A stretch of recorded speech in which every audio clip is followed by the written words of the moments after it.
ओम शांति। प्यारे बाप दादा के आप सभी विशेष ब्राह्मण कुल आत्माएं जो ऑलरेडी विशेषताओं से संपन्न है, आप ऐसे बाबा के नूरे रत्नों को देखकर बहुत हर्ष हो रहा है। और विशेष रूप से आप सभी को हमारी अति स्नेही आदरणीय लक्ष्मी दीदी जी की पालना मिल रही है, जो बाबा की बहुत पुरानी अनुभवी विशेष रतन है। तो ये भी आप सबका सौभाग्य है। और मुझे बहुत हर्ष हुआ कि इतना अच्छा विषय आप सबने चुना, विशेषता संपन्न बच्ची। और सचमुच अभी समय को देखते हुए यही बाप दादा का इशारा हम सबको है कि आप बच्चे सभी विशेषताओं से संपन्न, माना तो सर्वगुण संपन्न बन जाओ, 16 कला संपूर्ण बन जाओ, संपूर्ण निर्विकारी बन जाओ। और इसी ही समय के अंदर हमें स्वयं को तैयार करना है। चाहे कोई बाबा का बच्चा कितने भी समय से पुराना हो, चाहे वो अभी थोड़े ही समय से बाबा का बना हो, क्योंकि लक्ष्य तो सभी का एक ही है कि हमको संपन्न होकर वापस अपने घर जाना है। तो मैं विचार कर रही थी कि कैसे हम सारी विशेषताएं अपने जीवन में ले आए। तो सोचते हुए एकदम मुझे दादी गुलजार की बात याद आ गई। दादी ने एक बार सुनाया यहाँ पांडव भवन की क्लास में कि जब हम बट्टी के समय सिंध में रहते थे, तो बाबा हमें एक भाई का मिसाल सुनाते थे कि एक सिंधी भाई था, तो वो एक टोपी पहनता था और उसकी टोपी बहुत सुंदर होती थी। क्यों? क्योंकि उसकी टोपी में बहुत रंग बिरंगे भिन्न भिन्न रंगों के पंख लगे हुए होते थे। और वो कहीं उसको और कोई नए रंग का, माना मोर का पंख मिल गया या कहीं तोते का पंख मिल गया, किसी और नए किसी पक्षी का पंख मिल गया, तो वो उसको भी ऐड कर लेता था। और ऐड करते करते उसकी टोपी इतनी अट्रैक्टिव हो गई कि सबका ध्यान उसकी उस पर जाता था। तो दादी ने सुनाया कि बाबा हमें ये बात बताते हुए समझाते थे कि आप बच्चों को भी ऐसे ही सभी विशेषताओं को अपने अंदर भरना है। तो जैसे उसने भिन्न भिन्न पंख भर करके इतना अपनी टोपी को अट्रैक्टिव बना लिया, तो जब आप बच्चे अपने जीवन के अंदर उन सारी विशेषताओं को जो बाबा हमें दे रहा है, और जब भी आप सेवा में या व्यवहार में किसके भी कोई भी कार्य में आते हैं और कोई भी विशेषता को देखकर अपने जीवन में उसको लाने का प्रयास करते हैं, वो लक्ष्य रखते हैं, तो आपका भी जीवन बहुत सुंदर और बहुत आकर्षणमय बन जाएगा। तो सचमुच मैं सोच रही थी कि हम ब्राह्मण तो जीवन में यही ही चाहते हैं। अभी ही पीछे जन्माष्टमी पर्व था, तो सबको यही सुनाया कि श्री कृष्ण कितना सुंदर लगता है सबको। जब श्री कृष्ण का वो मनमोहक चेहरा सबके सामने आता है, मूरत सब देखते हैं दिव्यता की, तो चाहे कोई कोई भी व्यक्ति हो, किसी भी धर्म जाति का हो। हमने कितने मुस्लिम्स को, पारसी को देखा कि शिव के आगे नमन कर रहे हैं, झुक रहे हैं। चाहे कोई कितना बड़ा महाराजा हो, महात्मा हो, स्वयं को क्या भी समझने वाला हो, तो उस समय वो श्री कृष्ण के आकर्षणमय दिव्य मूर्त को देखते हुए ये भूल जाता है कि मैं इस जाति का हूँ, इस धर्म का हूँ। और उसका कारण क्या है? क्योंकि श्री कृष्ण स्वयं में विशेषताओं संपन्न है, सर्वगुण संपन्न है, 16 कला संपूर्ण है, माना 100% परफेक्ट है। उसके अंदर इतनी परफेक्शन है कि कहीं से कोई भी रीति से थोड़ी भी बात में, चाहे उसकी बाल लीला भी है, कोई कमी नहीं निकाल सकता। और उसकी तैयारी प्यारे ब्रह्मा बाबा ने तो संगम युग पर इस जीवन में करके दिखाई और स्वयं को ऐसा संपन्न बना लिया जो भविष्य बाबा का हम सब जानते हैं।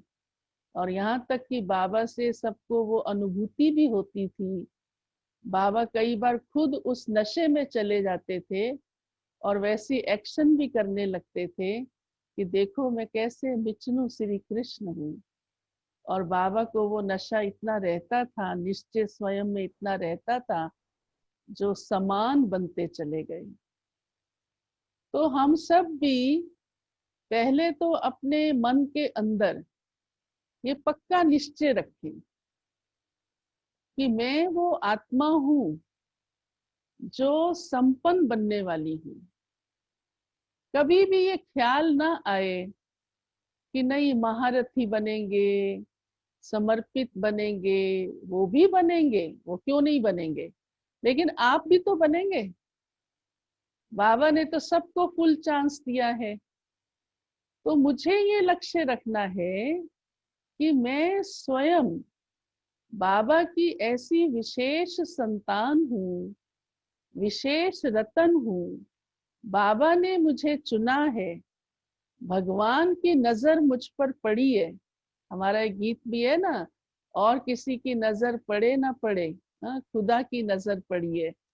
तो जब स्वयं परमात्मा की नजर मुझ पर पड़ी है और उसने मुझे इस सारी दुनिया में से, करोड़ों में से सेलेक्ट किया है, तो मैं वो सेलेक्टेड आत्मा हूँ। तो खुद में ही मैं क्या हो गई? विशेष आत्मा हो गई ना। तो अपने में ये पूरा कॉन्फिडेंस रखो,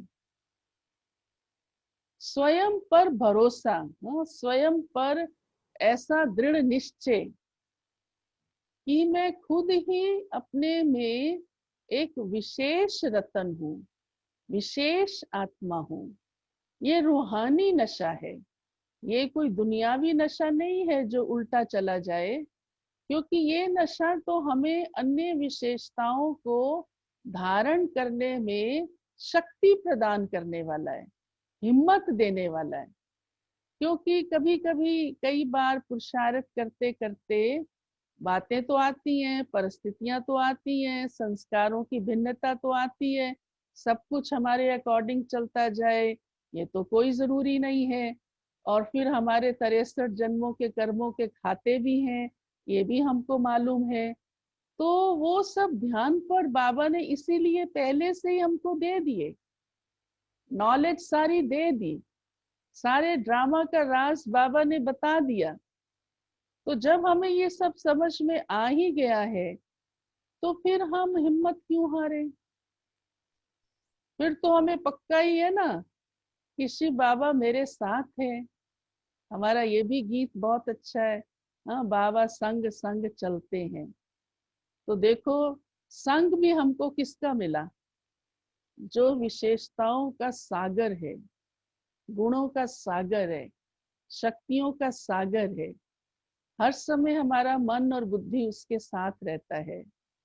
तो जरूर है स्वतः ही उस संग का रंग हमें क्या बना देगा।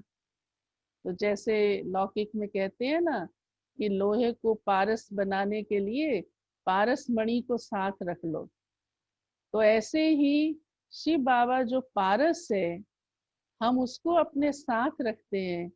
तो हमारी आत्मा चाहे कई जन्मों से अभी ऐसी तमो प्रधानता पर पहुंच गई थी, पर उसके संग से हम सतो तक, सतो प्रधानता तक पहुंच रहे हैं और पहुंचना ही है, लक्ष्य ही हमारा यही है।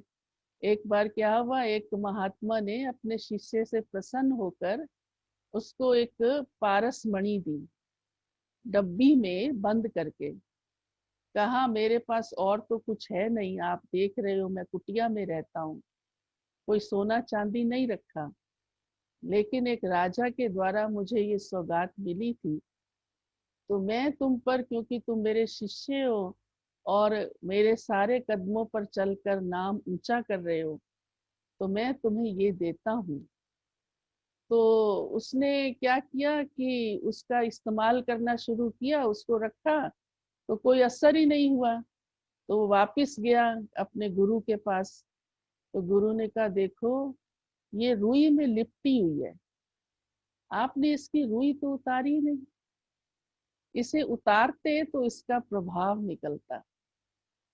तो बाबा हम बच्चों को यही कहते हैं, बच्चे आप ये बात भी ध्यान पर रखकर चलो, जो सबसे जरूरी है, जिससे आप सहज अपने जीवन में सारी विशेषताएं ले आएंगे, और वो यही है कि देह का भान उतरता जाए, ये संग हमारी बुद्धि में ना रहे। क्योंकि संग हमारा कोई स्थूल नहीं है, भले स्थूल संग भी अपना प्रभाव डालता है, पर आप तो अभी बाबा के बहुत नॉलेजफुल बच्चे हैं, अच्छे और बुरे को अच्छी तरह पहचानते हैं, परखने की शक्ति भी बाबा ने दी है, निर्णय शक्ति भी बाबा ने दी है, और अन्य सभी शक्तियां भी बाबा ने दी हैं। तो हम स्थूल रीति से भी संग को परख कर चल सकते हैं, और चलते ही होंगे। ब्राह्मण तो तुरंत जान जाते हैं कि इस संग से मेरा कल्याण नहीं होना है। तो बाबा हम बच्चों को कहते हैं, मैंने तो तुम्हें देह भान के संग से भी न्यारा कर दिया, और आप आत्मा तो एक मणि के समान चमकती हुई हो, उस पर कोई भी बात का प्रभाव नहीं पड़ना चाहिए। तो जितना हम अपने उस आत्मिक स्वरूप में रहते हैं, तो आत्मा के भी जो निजी गुण हैं, निजी विशेषताएं हैं, वो हमारे कर्म में सहज आ सकती हैं। तो विशेषता संपन्न बनने के लिए हमने ये भी अनुभव किया है कि जितना हमारी एकाग्रता होती है, उतना हमारे जीवन में विशेषताएं अपने लक्ष्य के अनुसार आ जाती है। जैसे देखो, भक्ति मार्ग में कोई भी भक्त अपने इष्ट देव को ही ध्यान पर रखता है, उसको कोई कितना भी आकर्षित करे किसी दूसरे की तरफ, लेकिन वो इष्ट देव को भुला नहीं सकता। तो उसका मन बुद्धि उससे जुड़ा ही रहता है। वो कहीं पर किसी भी आपदा में होगा, तो मान लिया जाए राधे का ही भक्त है, तो वो तुरंत कहेगा श्री राधे श्री राधे, चाहे अन्य सारे श्री कृष्ण भी कह रहे हो, तो भी वो श्री कृष्ण नहीं कहेगा, श्री राधे ही कहेगा। बाबा मुरलियों में भी कई बार कहता है ना, कि यहाँ तक कि वो अपने इष्ट देव के प्रति इतनी श्रद्धा रखते हैं कि दूसरे अगर किसी देव की यहाँ अगरबत्ती की धुआं या खुशबू भी चला आए तो नाक बंद कर लेते हैं। तो कहने का भाव अर्थ ये है कि उसके मन की एकाग्रता, उसके बुद्धि का उसकी तरफ जुटे रहना, या उसकी भावनाएं जो उसके प्रति हैं, वो श्रद्धा की अपने इष्ट देव में ही लगी रहती है, इतनी उसकी एकाग्रता नेचुरल रूप ले लेती है। ऐसे देखो, सैनिक को देखो, उसे हमेशा बॉर्डर ही दिखाई देता है। घर में भी आया होगा छुट्टी पर, और अगर टीवी में कोई न्यूज आ रही है और कोई थोड़ी सी बंदूक की आवाज भी आई, तो उसे अपनी सीमा, अपना बॉर्डर दिखाई देता है कि मैं वहां युद्ध पर तैनात हूँ, शायद मुझे अभी इसी घड़ी ना जाना पड़ जाए। किसी भी प्रकार से जीवन में जो भी अपना लक्ष्य रख लेता है, अभी एक साइंटिस्ट है, किसी रिसर्च में लगा हुआ है, उसे कोई सरोकार नहीं कि राजनीति में क्या हो रहा है या फैशन की दुनिया में क्या हो रहा है, क्योंकि वो तो अपनी रिसर्च में ही डूबा हुआ है। तो उसके अंदर वो नवीनता की विशेषता स्वतः ही भरी रहती है, कि मुझे कुछ नया संसार के आगे पेश करना है। तो ऐसे ही आप देखो, स्वतः ही लक्ष्य के अनुसार और धारणा के अनुसार जो मन में पक्की कर लेता है मनुष्य, वो विशेषता उसके जीवन में आ जाती है। अगर एक बच्चा पक्का कर लेता है कि मुझे डॉक्टर बन के दिखाना है, तो वो डॉक्टरी की ही सारी विशेषताएं, सारा सोच उसका, सारी लाइफस्टाइल उसकी, यहाँ तक कि वो गले में स्टेथोस्कोप भी डाल के ही घूमता रहेगा, ताकि उसको ये महसूस होता रहे कि मैं तो डॉक्टर बन रहा हूँ। कहीं विषय चर्चा कुछ भी चल रही होगी, तुरंत बोलेगा मैं तो डॉक्टर बन रहा हूँ। तो देखो, जैसा लक्ष्य होता है वैसे ही मनुष्य की मन बुद्धि बनती चली जाती है, और वो विशेषता स्वतः ही आती चली जाती है, क्योंकि उसने दृढ़ लक्ष्य रख लिया, अंदर उसकी वो धारणा बन चुकी है कि मुझे ऐसा करना ही है। तो हम बाबा के बच्चे, हमारा मन और बुद्धि सदा बाबा के साथ लगा हुआ है, हमारा लक्ष्य यही है। हर ब्राह्मण अपने दिल में ये भाव रखता ही रखता है, चाहे वो पुराना हो चाहे वो नया हो।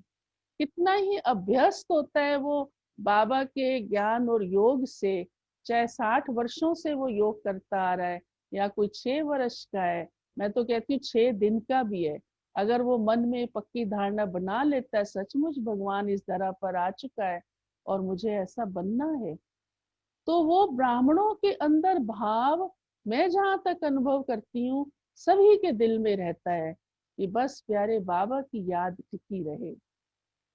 तो उससे हम जब उस लक्ष्य को इतनी दृढ़ता से रखते हैं, तो हमारे जीवन में वो विशेषताएं आना सहज हो जाती है। तो जरूरी है कि एकाग्रता हो, क्योंकि लक्ष्य में जब एकाग्रता होती है तो वैसा हम जीवन बना लेते हैं। जैसे हमने भक्त की बात सुनाई, डॉक्टर की बात सुनाई, वो लौकिक दुनिया की बात है, और ये तो अलौकिक दुनिया है। हम ब्राह्मण तो भगवान से शक्तियां ले रहे हैं, तो वो विशेषताएं जो भगवान के जीवन में है और भगवान हमारे जीवन में वो भर रहा है, क्योंकि एक एक गुण से भी कई कई विशेषताएं जीवन में आती है। अब मान लिया जाए शिव बाबा, हाँ हम कहते हैं शांति का सागर है, और मैं आत्मा शांत स्वरूप हूँ, और ये सत्यता है, सच्चाई है, और इसमें हम टिकते हैं। तो एक शांति की अनुभूति, शांति की शक्ति हमारे जीवन में कितनी सारी धारणाएं करा देती है कि आपका बोल कितना कम हो जाता है, आपका व्यवहार कितना सौहार्द हो जाता है सबके प्रति, आप कोई भी हंगामे की परिस्थिति में भी याद रहता है, नहीं मुझे हलचल में नहीं आना है, मुझे अभी झगड़ा नहीं बढ़ाना है, मैं ऐसी क्या युक्ति रचूं जो शांति हो जाए।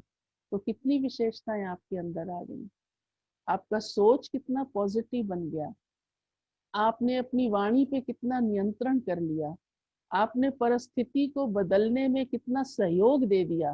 तो देखो, एक और भी सोचे तो कितनी विशेषताएं हैं।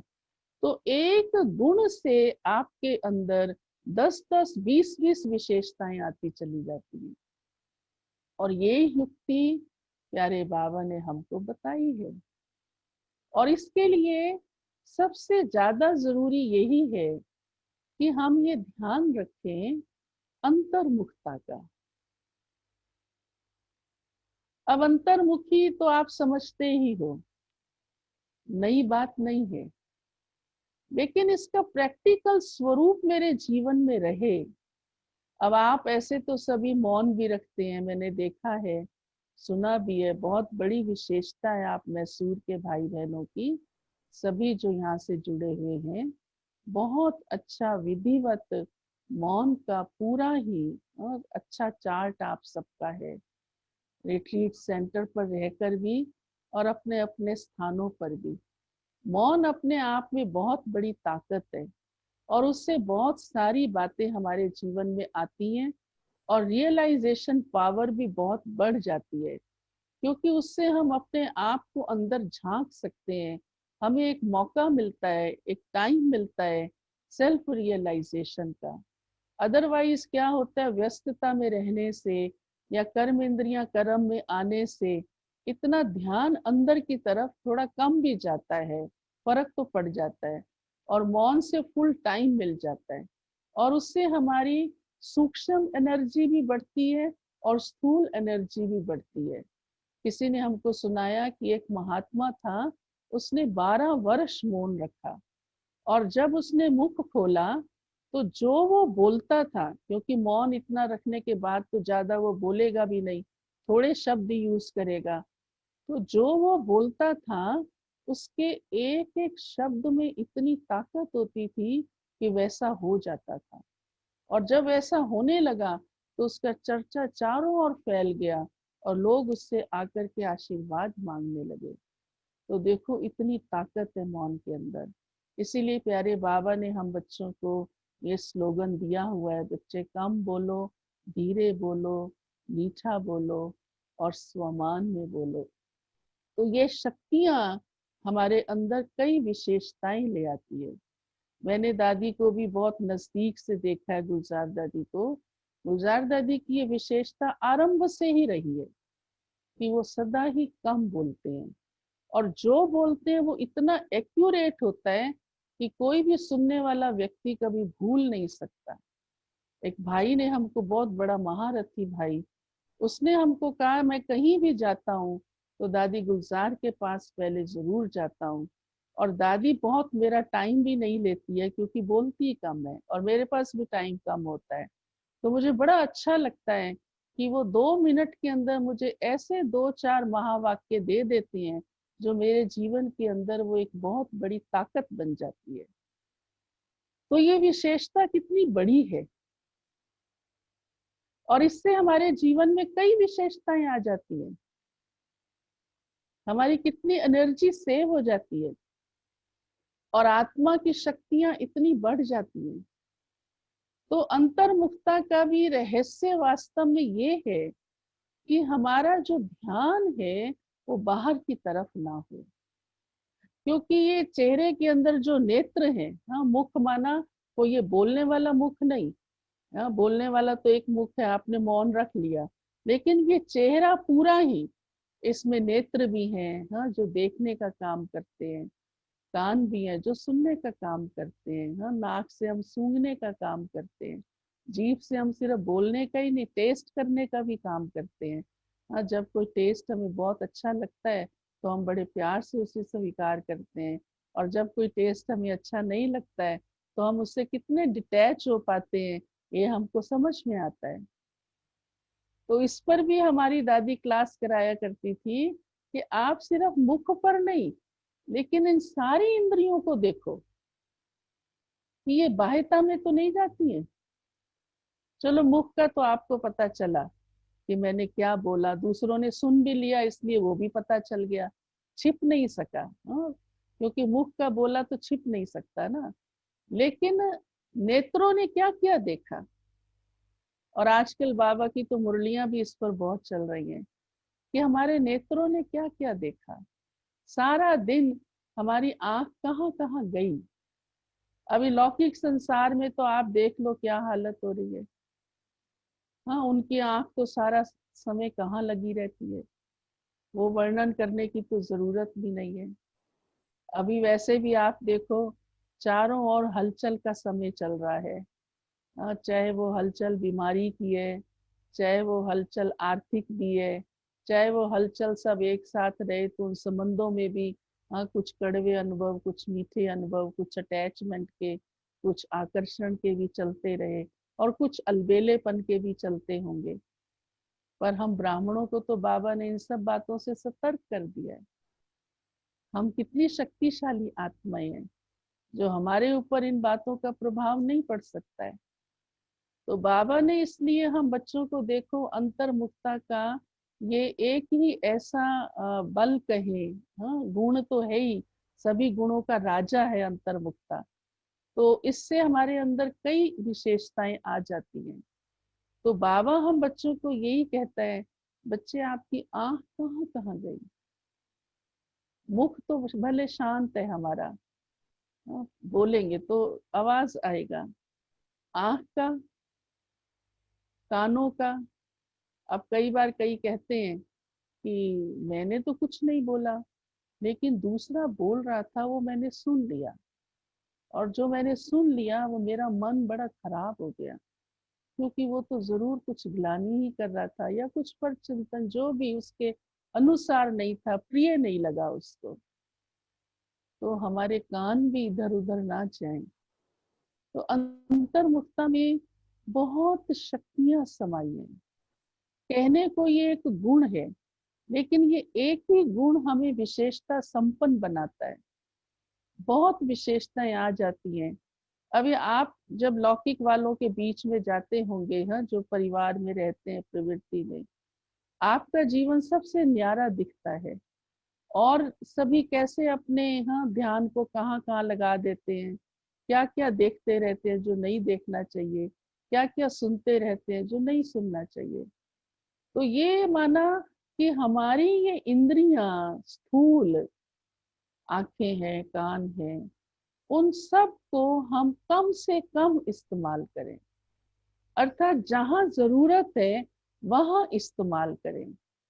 तो बहुत बातों से हम सेफ हो जाते हैं, और बहुत बातों में हमारे अंदर वो शक्ति आ जाती है, वो क्वालिटी आ जाती है जो लोगों पर भी प्रभाव डालती है कि सचमुच ये आत्मा तो कितनी न्यारी है, कितनी प्यारी है।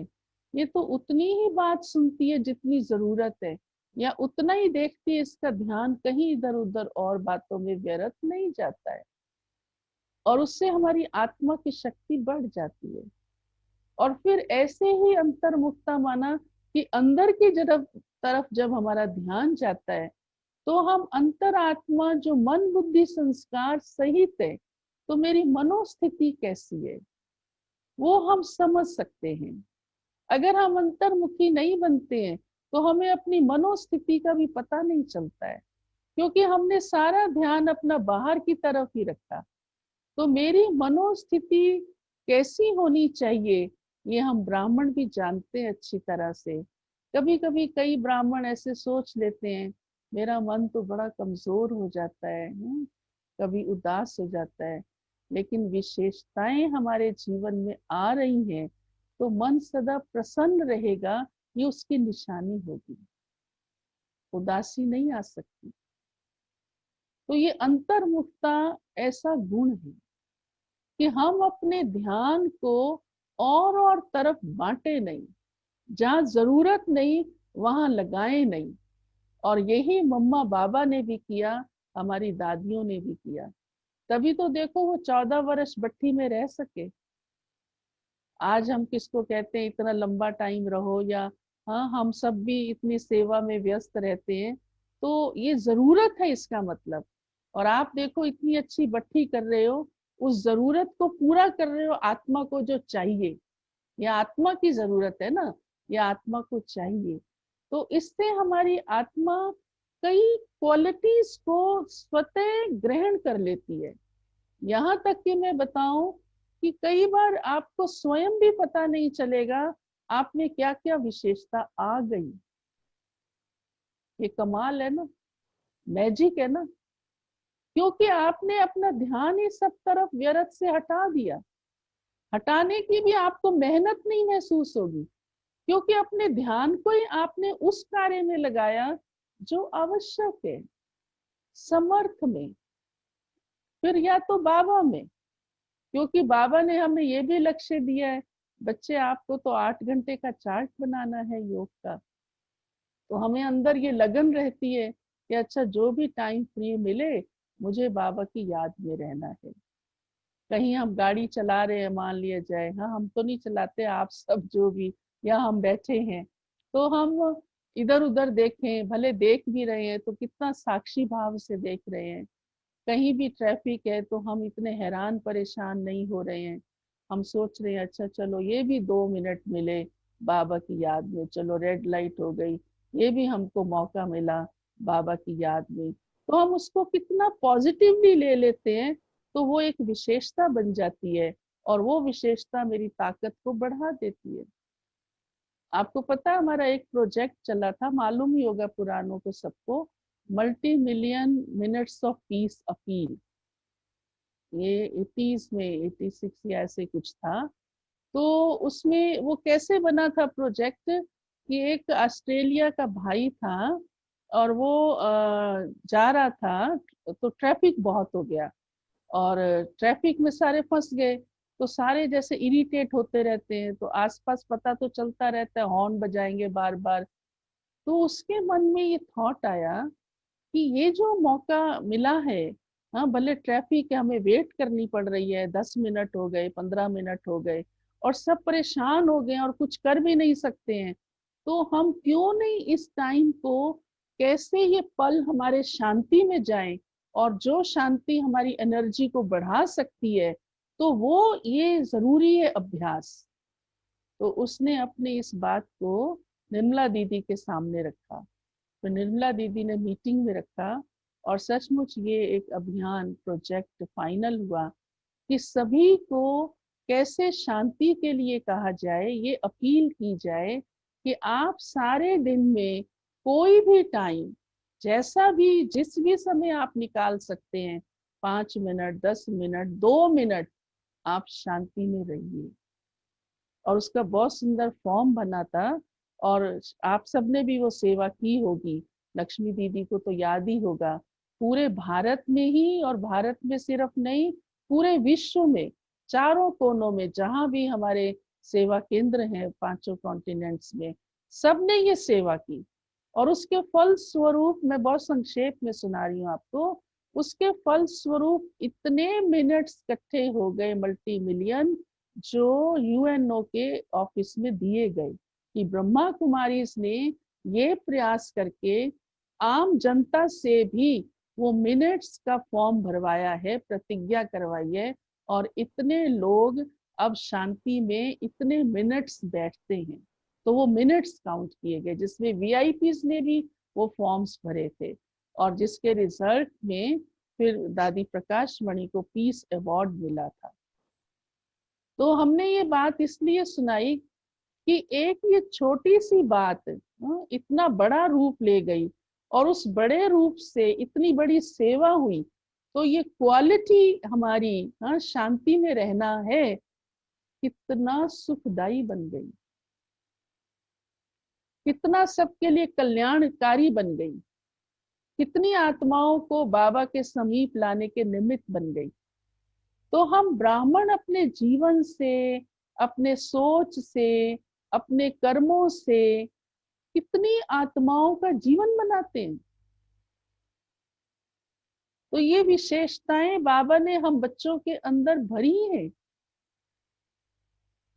कई बार आपको अनुभव होगा, आप भले रोज मुरली सुनते हैं, देखने में लगता है साधारण रूप है, मैं तो रोज क्लास करता हूँ, लेकिन उस मुरली सुनने में ही, क्योंकि आप रेगुलर हैं, पंक्चुअल हैं, ये क्वालिटी है आपकी, आपको लगन है, ये क्वालिटी है आपकी, आप बिल्कुल बाबा जैसा कह रहा है, एक एक शब्द महावाक्य को ध्यान पर रख रहे हैं, ये क्वालिटी है आपकी, और आप दिन में उसको कभी रिपीट करते हैं, क्वालिटी है आपकी।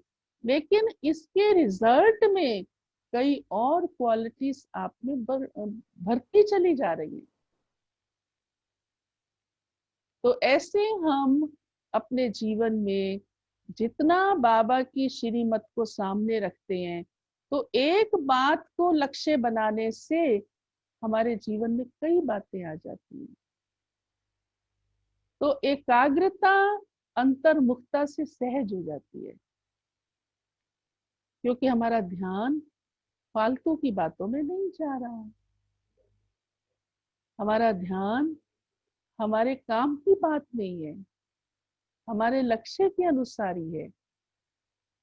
तो हमारी एकाग्रता बढ़ती है, और एकाग्रता क्योंकि हमारी शिव बाबा पर है, तो हमारे जीवन में वही ही विशेषताएं आती हैं। जिसकी जहां जैसी एकाग्रता होती है, जिस लक्ष्य के अनुसार होती है, जिस व्यक्ति या वस्तु पर होती है, वैसा ही रिटर्न उस पर लौट कर आता है। और क्योंकि हमने तो अपना मन और बुद्धि बाबा से लगाया हुआ है, एकाग्र माना एक ही वो हमारे आगे है, सामने है, हमारा मन बुद्धि और कहीं जाएगा ही नहीं। जब भी आप फ्री होंगे तो बाबा ही याद आएगा।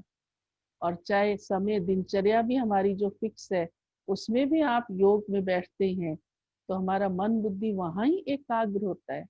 तो नेचुरल है हमारे अंदर वही शक्तियां वही गुण भरते चले जाते हैं और उनके फल स्वरूप कई विशेषताएं आती जाती हैं। जो कई विशेषताएं आप स्वयं अपने आप को नहीं जानते होंगे लेकिन दूसरों को आपके जीवन से अनुभव होती है। अन्यों को ये लगता है कि ये भाई तो बहुत शांत है, बहुत त्याग मूर्त है, इसको कहीं कोई किसी प्रकार का लोभ नहीं है, किसी प्रकार की चंचलता नहीं है, इसकी वृत्ति बड़ी शुद्ध है। तो वो विशेषताएं दूसरी आत्माएं आपके जीवन से भी अनुभव करती हैं। तो मुझे अपने जीवन के अंदर इसी लक्ष्य को लेकर के चलते हुए बाबा ने जो सारी बातें हमें पुरुषार्थ की सुनाई हैं उससे विशेषताएं आती चली जाती हैं, आती चली जाती हैं। तो दूसरी बात बाबा ये तो हमें कहता ही है, मालूम ही है आप सबको कि हमें गुणग्राही बनना है। जो बात हमने उस रंग बिरंगी टोपी की भी सुनाई, तो इसलिए बाबा भी ये कहा करते कि बच्चे जो भी आपके संपर्क में आए आप उसका गुण चुन लो। आप हंस हो, हंस मोती चुगता है। तो विशेषता लेना तो किसी की अपने जीवन को महान बनाना है ना। गुण चोर बनना तो वो माखन चोर जैसा हुआ ना, श्री कृष्ण जैसा। तो उसने कोई और माखन चोरी नहीं किया था, स्वर्ग रूपी माखन ही उसने लिया जो किसी को पता भी नहीं चला, गुप्त रीति से ही वो स्वर्ग का मालिक बन गया। तो हम भी उन विशेषताओं को हर एक के जीवन से लेते चले जाएं। हर एक के जीवन में कोई ना कोई विशेषताएं हैं। कोई भी आत्मा ऐसी नहीं है जिसके जीवन में कोई विशेषता ना हो।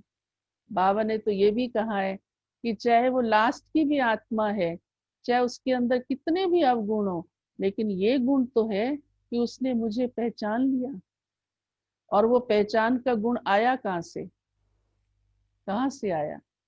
उसके पिछले पूर्व जन्मों के किए हुए पुण्य कर्मों से आया। ऐसे ही नहीं आया। औरों में क्यों नहीं आ गया? इस दुनिया में तो कितनी आत्माएं हैं, अरबों आत्माएं हैं, औरों में नहीं आया। लेकिन उस साधारण सी आत्मा में आया। कोई पुण्य कर्मों का फल तो उसका है ही ना। तो हम वो आत्माएं हैं, तो हमें अपने जीवन को महान बनाना कठिन थोड़ा है, विशेषता संपन्न बनाना कोई कठिन थोड़ा है। तो जब इतनी बड़ी विशेषता जो संसार में लोगों के पास नहीं है, हाँ बाबा ने एक बार मुरली चलाई थी कि वीआईपी मीन्स व्हाट। तो बाबा ने कहा था वीआईपी मेरे बच्चे हैं, क्योंकि मेरे बच्चे वेरी इनोसेंट पर्सन है। तो देखो हम बाबा के भले सीधे साधे बच्चे हैं, भोले बच्चे हैं, हाँ? चाहे दुनिया की सारी नॉलेज हमें रखने की जरूरत भी नहीं है, लेकिन क्योंकि हमारा बुद्धि योग बाबा के साथ है, क्योंकि हमारे मन में सबके प्रति शुभ भावना है, क्योंकि हम सबको एक ही परिवार की दृष्टि से देखते हैं, तो वो हमारे जीवन का एक बहुत बड़ा विशेष रोल हो जाता है। जैसे एक हीरो किसी फिल्म में एक्टिंग करते करते कितना एक्सपर्ट हो जाता है, क्योंकि उसको एक ही है कि मुझे अच्छी से अच्छी एक्टिंग करनी है, बस। कई बातें उसको जो पहले नहीं पता होती, वो एक्शन नहीं करने आती, धीरे धीरे डेवलप हो जाती है। तो हमारे जीवन के अंदर भी इस ईश्वरीय मार्ग में ज्ञान योग धारणा सेवा से उस पे हम जितना रमण करते हैं, माना अंदर ही अंदर उसको अपने जीवन में अपनाते जाते हैं, अपनाते जाते हैं, तो विशेषताएं आती चली जाती हैं। लेकिन हमारा लक्ष्य दृढ़ होना चाहिए, उसमें कभी ढीलापन नहीं आना चाहिए और कभी ये ख्याल नहीं आना चाहिए मैं आत्मा तो ये नहीं कर पाऊंगी, मेरे लिए तो ये बड़ा असंभव है।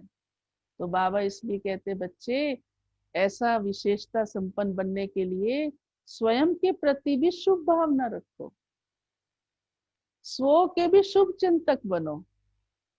औरों के शुभ चिंतक बनते हो, सबका कल्याण हो, हाँ सबका भला हो, सब सुख पाए, कोई दुखी ना रहे, ये संसार सुखमय बन जाए, एक नया संसार आ जाए, भगवान नई दुनिया शीघ्र ले आए, ये तो कितने ख्याल अंदर चलते ही रहते हैं ब्राह्मणों के। कभी कोई ब्राह्मण नहीं सोच सकता कि वो दुखी हो जाए, नेवर नेवर, चाहे वो उसका मित्र ना भी हो, कभी नहीं सोच सकता। लेकिन क्या मैंने यही संकल्प स्वयं प्रति किए कि मैं कभी दुखी ना हूं, मेरा सदा ही कल्याण है, मैं सदा प्रसन्न हूँ, मुझे बहुत बड़ा भाग्य मिला है, श्री बाबा तेरा बड़ा शुक्रिया। तो मुझे स्वयं का भी शुभ चिंतक बनकर चलना है। ये नहीं अपनी कमियों को ही देखते रहो और उसका ही वर्णन करते रहो, तो दिल हताश हो जाता है, उमंग कम हो जाता है, फिर दूसरों से कंपटीशन चालू हो जाता है, उसमें भी तो ये कमियां हैं। नहीं, कमियां तो भर रही है ना, और स्वतः ही बढ़ती चली जा रही है। और आज तो साइंस का युग है। साइंस के युग में देखो, कई चीजों को कितना जल्दी जल्दी भरते हुए दिखाते हैं, और हम तो साइलेंस के युग में जी रहे हैं, जिसकी इतनी बड़ी ताकत है, जो साइंस से भी ऊपर है। तो साइलेंस की शक्ति हमें विशेषता संपन्न बना देती है। तो मुझे अपनी साइलेंस की शक्ति बढ़ानी है, तो वो मेरे जीवन के रंग सब भरते चले जाएंगे, अर्थात वो विशेषताएं जिनसे मेरी आत्मा बहुत सतो प्रधान सुंदर बन जाएगी। तो मुझे अपनी साइलेंस पावर बढ़ानी है। और साइलेंस पावर, हाँ मौन तो है ही, लेकिन अपने प्रति शुभ भावना भी है, कि मैं स्वयं की भी शुभ चिंतक बन जाऊं। मुझे अपने प्रति भी कभी किसी प्रकार का कोई नेगेटिव थॉट नहीं आए, कोई किसी प्रकार का संशय नहीं आए, कोई कभी उदासी नहीं आए। तो बाबा कहते बच्चे, हमेशा ये निश्चय रखो, स्वयं में भी, बाप में तो है ही है, परिवार में भी है, रखना ही है, परिवार में भी रखना है, लेकिन भाव ये है कि खुद के शुभ चिंतक बनो, तो सारे गुण धारण करना भी आसान लगेगा, असंभव नहीं लगेगा। और बाबा ने तो कहा ही है, ब्राह्मणों के जीवन में डिक्शनरी में असंभव शब्द है ही नहीं, तो हर चीज पॉसिबल है। ब्रह्मा बाबा के आगे तो कितनी बातें आई, लेकिन सब कुछ पॉसिबल होता चला गया ना। आखिर यज्ञ आज कहाँ से कहाँ पहुंच गया। तो मैं आत्मा भी इस यज्ञ की एक हिस्सा हूँ, मेरा जीवन भी कहाँ से कहाँ पहुंच रहा है, ये दुनिया को दिख रहा है। तो मैं आत्मा भी साधारण नहीं, साधारण से विशेष बन गई, महान आत्मा बन रही हूँ। तो ये शुभ चिंतन अपने प्रति करो, बाकी चिंतन की जरूरत ही नहीं है। स्वतः ही पर चिंतन का स्थान भी नहीं रहेगा, पर दर्शन का स्थान भी नहीं रहेगा। तो मेरे को अपना खुद का शुभ चिंतक बनना है, अपने प्रति कल्याण की भावना रखनी है। कुछ भी हो, बाबा ने मुझे क्या दिया है उसे याद करो, क्या क्या मुझे मिला है संगम युग पर उसको याद करो, तो विशेषता अपने आप में आ जाती है। स्वतः ही वो जीवन हमारा बनता चला जाता है, हर विशेषता आती चली जाती है। जो विशेषता आपने सोची भी नहीं होगी वो भी आ जाएगी, और ज्यादा सोचने की तो जरूरत भी नहीं है। तो हर बात को ऐसे एंगल से देखो जो आपका माइंड पॉजिटिव ही चले, क्योंकि बाबा ने ये कहा हुआ है बच्चे, आपका तो कल्याण ही है ना। तो फिर चाहे बादल आए तो उसके बाद बारिश आएगी ना, इंद्रधनुष आएगा ना, बस। तो मेरा जीवन ऐसा ऊंचा बनता जा रहा है, समस्या आएगी तो वो मुझे शक्तिशाली बनाकर जाएगी। तो मैं ये क्यों सोचूं कि नहीं, मैं आत्मा कैसे सर्वगुण संपन्न बन सकती हूँ। जरूरत ही नहीं है ये सोचने की। तो खुद का शुभ चिंतक बनना भी अति आवश्यक है। फिर साथ साथ एकाग्रता से, अंतर्मुखता से और शुभ भावना रखने से हमने ये अनुभव किया है कि हमारी समेटने की शक्ति और समस्याओं को फेस करने की शक्ति बढ़ जाती है।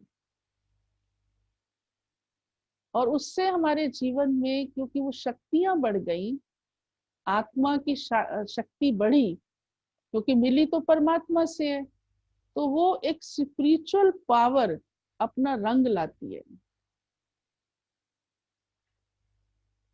जैसे बारिश के बाद इंद्रधनुष आता है,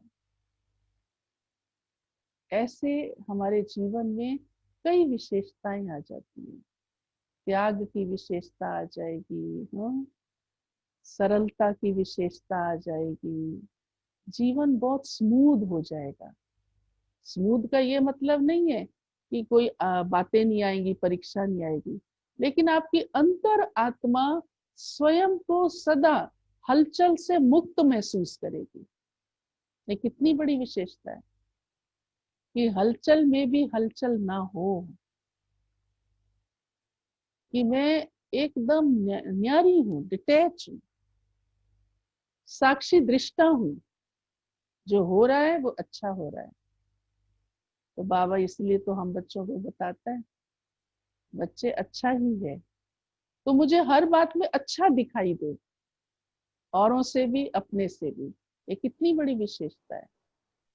तो ये कितना सुकून मिलता आत्मा को कि हर बात में अच्छा दिख रहा है, कि अच्छा है, जो हो रहा है वो अच्छा है, जो मेरे साथ है वो भी अच्छा है, जो औरों के साथ है वो भी अच्छा है, क्योंकि मेरा भाव ही अच्छा है। तो जब भाव ही अच्छा है तो सब कुछ अच्छा है। तो ऐसा दिखता है।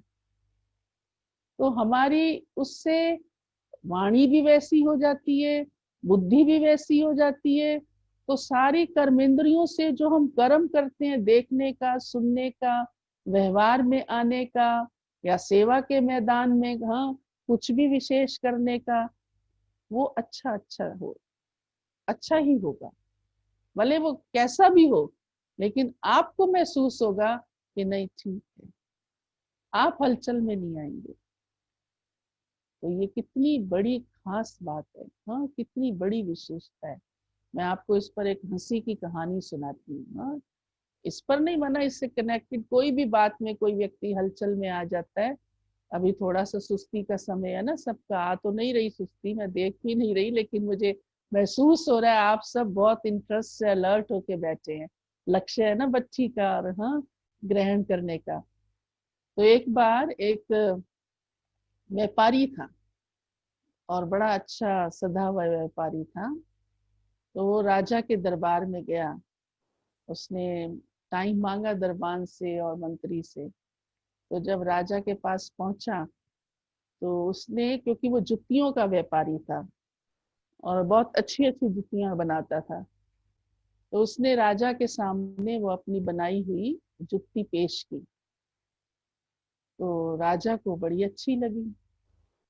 तो जब राजा को अच्छी लगी, उसने उस जुत्ती की विशेषताएं भी सुनाई, दिखाई, देखने में भी सुंदर थी। तो राजा ने मंत्री को कहा कि इनको राज खजाने से 100 सिक्के सोने के दे दिए जाएं।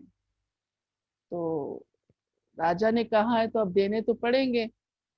तो मंत्री को थोड़ा ठीक नहीं लगा कि एक जुत्ती उस व्यापारी ने राजा को पेश की, और राजा ने उसके एवज में उसको 100 सोने के सिक्के दे दिए। तो उसने राजा को बोला, राजन ये आपने क्या किया? तो राजा ने कहा, देखो, भले वो एक व्यापारी है, भले उसने एक जुत्ती मेरे सामने रखी है, जुत्ती समझते हैं ना आप, हाँ, शूज या चप्पल। शूज थोड़ा अलग होता है, जैसे पहले जमाने में जो पहना करते थे वो शूज नहीं होते थे, थोड़ा सा आगे, जैसे राजाओं के पैरों में आपने देखा ही होगा, हाँ, जुत्ती टाइप बना हुआ होता है, और भिन्न भिन्न टाइप की बनी हुई होती है, कोई लेदर की, कोई कपड़े की।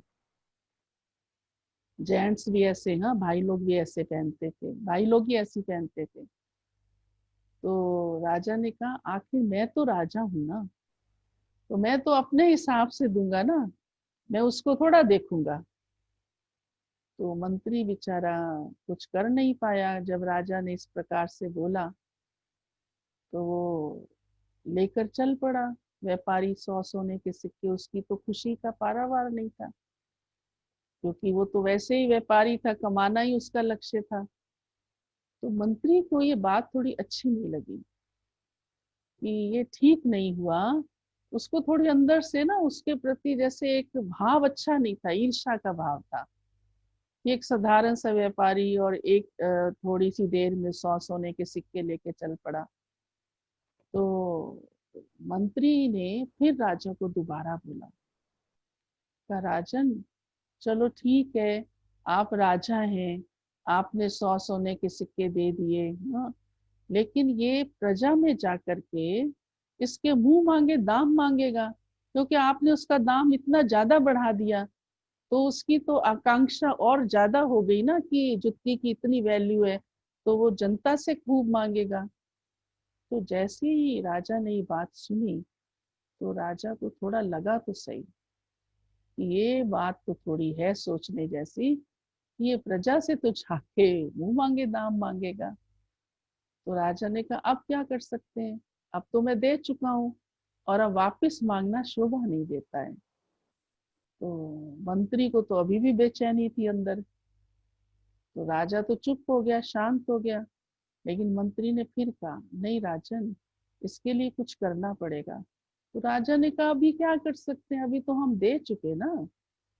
तो मंत्री ने कहा नहीं, इससे वो जुत्ती हम उसको लौटा देते हैं।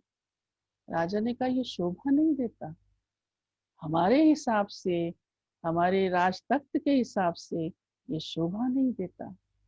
तो मंत्री ने, उसको तो अभी भी हलचल थी, तो मंत्री ने राजा को कहा राजन, आप उससे ये पूछना कि ये जुत्ती गर्म है या ठंडी। अगर वो कहे ठंडी है तो आप कहना कि मैं ठंडी नहीं पहनता, मुझे गर्म चाहिए। अगर वो कहे ये गर्म है तो आप कहना कि मैं गर्म नहीं पहनता, मुझे ठंडी चाहिए। तो जुत्ती वापिस हो जाएगी, तो फिर वो अपनी वो ताकत नहीं दिखा पाएगा। तो राजा को ये बात थोड़ी फिर जच गई। कहा अच्छा ठीक है, फिर कहो उसको। तो मंत्री बाहर भागा गया। अभी तक व्यापारी गेट पार नहीं कर चुका था। तो व्यापारी को वापस बुला लाया। कहा राजा आपको दरबार में बुला रहे हैं। तो व्यापारी थोड़ा सोच में तो पड़ गया, लेकिन वो बड़ा अनुभवी, बड़ा एक्सपर्ट, और वाक कला बड़ी अच्छी थी उसकी, ये विशेषता थी उसकी बहुत ज्यादा। और उसी विशेषता से उसने राजा का दिल जीत लिया। तो वो वापिस आ गया, जैसा मंत्री ने कहा उसने आज्ञा का पालन किया और राजा के सामने आ पहुंचा। तो राजा ने उसको बड़े सम्मान के साथ पूछा, क्योंकि राजा भी अपने सम्मान पूर्वक उसके साथ व्यवहार कुशलता से कर रहा था। तो राजा ने उसको कहा ए सौदागर, आपकी जुत्ती बहुत अच्छी है, लेकिन ये गर्म है या ठंडी। क्योंकि मंत्री ने उनको सिखा दिया था राजा को। तो व्यापारी इतना अनुभवी और इतना उसके अंदर, हाँ, वाक कला, और इतना सियानप, और इतना सम्मान उसने राजा को दिया। का राजन, ये जुत्ती ये पहली है जिसे मैंने अपने हाथों से बनाया है, और आप ही इसको पहनकर बताएंगे कि ये जुत्ती कैसी है, ठंडी है या गर्म है। जैसे राजा ने ये शब्द सुने, राजा तो प्रसन्न हो गए, बहुत प्रसन्न हो गए। तो राजा ने मंत्री को कहा मंत्री 100 सोने के सिक्के ने और दे दिए जाए। अब आप सोचिए, हाँ, मंत्री की हालत क्या हुई, और राजा कितना प्रसन्न, और उधर से सौदागर, हाँ, अपने आप में कितना गर्व महसूस कर रहा होगा, वो भी बड़ा प्रसन्न। तो वो उसको तो 100 वापस दिलाने की लगी हुई थी मंत्री को। तो अब उसको तो 100 और मिल गए, 200 हो गए उसके पास। तो उसके खुशी का पारावार नहीं रहा। और फिर वो वापस उन सिक्कों को लेता हुआ खुशी से जा रहा था, गया। तो अभी वो वापस निकला ही था दरबार से, गेट पार भी नहीं हुआ था। तो अचानक उसके हाथ से, क्योंकि इतने सारे सिक्के थे, एक सिक्का नीचे गिर गया। और जब वो नीचे गिरा तो उसने उस सिक्के को उठा लिया, और उठाते हुए उस मंत्री ने देख लिया। और उस मंत्री को तो यही चाहिए था, क्योंकि उसकी तो दृष्टि उसके प्रति अच्छी नहीं थी। तो उसने वापस भागा आया मंत्री, और राजा को बोलता है, राजन देखो, आपसे ये फिर ठीक नहीं हुआ, क्योंकि ये व्यापारी बड़ा लालची है। आपने उसको 100 सोने के सिक्के और दे दिए, और वो एक सिक्का धरती पर गिर गया, उसको धरती से उठा रहा है। ये राज दरबार के लिए सम्माननीय नहीं है। तो राजा को भी ये बात सुन के बड़ी खराब लगी। का सचमुच धरती पर गिरा हुआ सिक्का मेरे राज दरबार से कोई उठाए, ये तो यहाँ का सम्मान नहीं है। वापिस बुलाओ उस व्यापारी को। तो व्यापारी वापिस आ गया, मंत्री बुलाने गया उसको। वो तो आ गया, क्योंकि उसके मन में किसी प्रकार का और कोई खोट तो था ही नहीं। राजा के सामने पेश हो गया। तो राजा ने उसको बोला, व्यापारी, आपको इतने हमने सौगात दी, इतने सारे सिक्के मिल गए आपको, फिर भी आपने धरती पर गिरा हुआ सिक्का क्यों उठाया? तो वो व्यापारी बड़े अदब से बोलता है, राजन, उस सिक्के पर आपका चित्र छपा था, मोहर छपी थी, और अगर मैं उसे नहीं उठाता और किसी भी व्यक्ति का पांव उस पर लग जाता, हाँ, पांव पड़ जाता, तो ये आपके लिए शोभाजनक नहीं था, सम्माननीय नहीं था। मैंने इसलिए आपके सम्मान की रक्षा करते हुए उसे धरती से उठा लिया। तो राजा तो वाह वाह ताली बजाने लगा और प्रसन्न हो गया, और मंत्री को कहा, इनको 100 सोने के सिक्के और दे दिए जाएं। अब तो आप सोच ही सकते हैं कि वो स्थिति क्या बन गई होगी। राजा अपनी जगह प्रसन्न, और वो सौदागर अपनी जगह प्रसन्न। तो आप भाव समझ ही गए होंगे हमारी बात को कहने का, कि इसके पीछे कौन सा रहस्य छिपा हुआ है। उन विशेषताओं का ही है जो हम व्यवहार में ध्यान रखकर चलें। एक दूसरे के मान का, सम्मान का, एक दूसरे की विशेषता का, एक दूसरे की किसी भी क्रिएटिविटी का। तो राजा ने भी मान रखा, और सौदागर ने भी मान रखा। तो बाबा ने हम बच्चों को यही ही सिखलाया है। बच्चे, आपकी मनसा, आपकी वाचा, कर्मणा, आपका आपसी संबंध, आपका आपसी संपर्क, वो तो एक अज्ञानी पुरुषों की कहानी मात्र है, कुछ गुणों की और विशेषताओं की सिर्फ द्योतक है। लेकिन हमारा जीवन तो पूरा ही सैंपल है सबके सामने। हमारा तो लक्ष्य भी कितना ऊंचा है। तो बाबा कहते, बच्चे, आपके तो हर कर्म से, चाहे सेवा के क्षेत्र में है, चाहे आप लौकिक में है, चाहे आप अलौकिक में है, चाहे आप व्यक्तिगत रूप से भी अपने जीवन में चल रहे हैं, तो भी हमारा जीवन एक सबके सामने मिसाल है। हम कई बार सोचते हैं हमें कोई देख थोड़ा रहा है, हमें कोई कुछ कह थोड़ा रहा है, हमें किसी को पता थोड़ा है ये बात, लेकिन मैंने वो सोचा तो सही, मैंने वो किया तो सही, तो वो मेरी आत्मा के ऊपर असर डालता है। तो जब हम इतनी सूक्ष्मता से देखते हैं, तो स्वतः ही हमारा जीवन परफेक्ट होता जाता है। हमारी वाणी परफेक्ट होती जाती है, हमारा व्यवहार परफेक्ट होता जाता है। तो ऑटोमेटिकली वो क्वालिटीज, क्योंकि बाबा से हमको शक्ति मिल रही है, हम योग करते हैं तो बाबा सर्वशक्तिमान है, ऑलमाइटी से वो पावर मिलती है आत्मा को। तो वो पावर आपके कर्म में एक व्यवहारिक क्वालिटी बन जाती है। तो सिर्फ उस पर अटेंशन रखना बड़ा आवश्यक है, कि कहीं जाने अनजाने में भी, या कहीं कोई संस्कार के परवश होने से, हमारे पूर्व जन्मों के संस्कार भी तो है ना, उसे भी हम परिवर्तन कर रहे हैं बाबा की याद से, लेकिन उसके अधीन भी मैं कहीं किसी कारण से ना हो जाऊं, ये ध्यान जरूर रखना पड़ेगा। लेकिन जो ताकत मुझे मिली है, उससे मेरी क्वालिटी हर कर्म में बन जाएगी। अब जैसे देखिए, क्वालिटीज तो सब में होती है, कर्म तो सब करते हैं। अब एक व्यक्ति गीत गाता है, हम नहीं गा सकते। हम गाएंगे, गुनगुनाएंगे, दिल में भी गाएंगे, लेकिन वो कला नहीं है मेरे अंदर जो दूसरे के अंदर है। एक व्यक्ति लिखता है, दूसरा लिखता है, वो राइटिंग उसकी मोती लगती है, तो क्वालिटी हो गई ना ये। तो बाबा जो हमें 16 कला संपन्न की बात कहता है, वो भी इसी भाव से कहता है। बच्चे आप चाहे साधारण कर्म भी करो, वो परफेक्ट होना चाहिए। और ब्रह्मा बाबा के जीवन से यही झलकता था। बाबा भोजन भी कर रहे हैं तो बच्चों की आंखें इतनी ललायत होती थी, इतना बाबा से अट्रैक्शन दिखता था। बाबा बड़े प्यार से बाबा की याद में बच्चे को गिट्टी खिलाता है। तो हम बाबा चलता था तो इतना आकर्षण था, बैठता था तो इतना आकर्षण था। तो ऐसे हमारे साधारण कर्म भी, जरूरी नहीं है कि हम भाषण ही करेंगे या हम कोई बहुत बड़ा प्रोजेक्ट बनाएंगे, ये कोई आवश्यक नहीं है। लेकिन मेरे हर कर्म से ये झलके परफेक्शन। तो इसलिए हमें बहुत अच्छा लगा कि आपका लक्ष्य विशेषता संपन्न, हाँ, बनने का। तो विशेषता तो हमारे हर कर्म से, हर संकल्प से झलकती है। और परफेक्ट होते चले जाने से आत्मा सर्वगुण संपन्न, 16 कला संपन्न बन जाती है। तो आप तो सब ब्राह्मण, हाँ, मैसूर जोन के, बहुत जल्दी ही अपने अंदर वो सारी विशेषताएं भर ही रहे हैं और भरते चले जाएंगे। और ऐसा ही लक्ष्य बाबा ने हम सब बच्चों को दिया है, और सहज रूप से इसमें सफलता भी मिलती चली जाएगी। और हमारी लक्ष्मी दीदी तो स्वयं ही कितनी विशेषताओं से भरी हुई है। हम तो देखते हैं सदा इनका चेहरा मुस्कुराता रहता है और सदा उमंग उत्साह में रहती है। कितनी भी, कुछ भी, कोई भी, कैसी भी बात हो, हमने कभी इनके चेहरे पर उसका असर नहीं देखा है।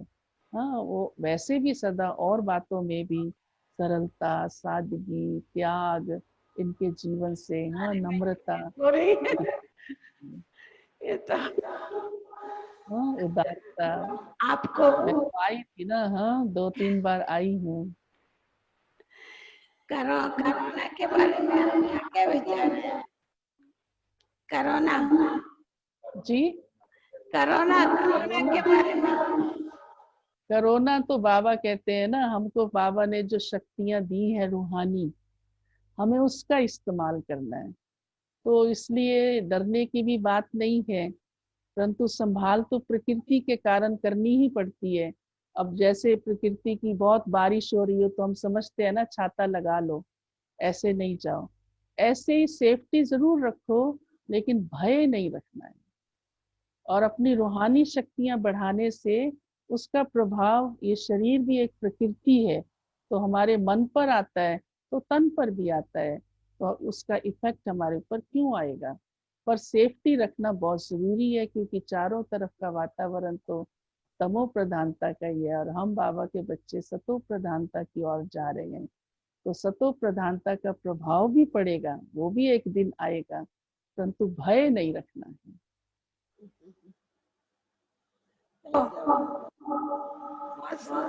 टॉपिक पर आपने क्लास कराया, हम सबके लिए बहुत संपन्न उन विशेषताओं को सीखने की बहुत अच्छा विचार मिला।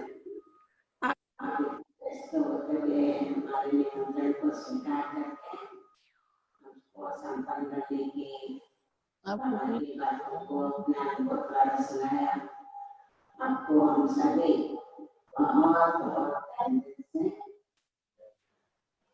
शुक्रिया दे रहे हैं।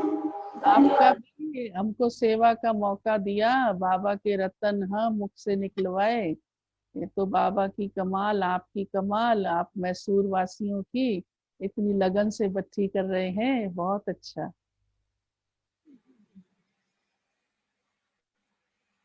Thank you.